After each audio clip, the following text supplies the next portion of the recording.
will this work out for the Patriots? I mean, how's it going to work out with 4 new parts in Aguilar and Bourne and Smith and Henry for a quarterback that, despite his his MVP, abilities on his resume, last year was still, referred to as a steep learning curve. I mean, how does this all get put together is definitely a storyline of 2021 that I did not see coming into free agency 2 days ago. It's amazing. Yeah, and it's going to be interesting because I do think, they took the circumstances of last year into account. Like I said, they didn't put a lot around him, and I think they felt like he could have been better if he had a little bit more around him. So that's a factor. Obviously, the pandemic, just changed the dynamic for everybody. Cam himself got COVID and didn't play very well after that, and that's just a fact.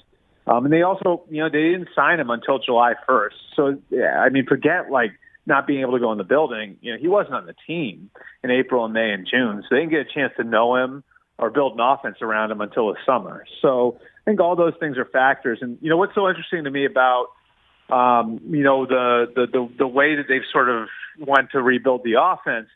Look how tight end centric it is. Okay, I can tell you on good authority that what sold to Jonnu Smith and to Hunter Henry, in getting both of those guys to come there, because you would think if you were one of those guys, and if you're Hunter Henry and Jonnu signs there, well, why would you go there?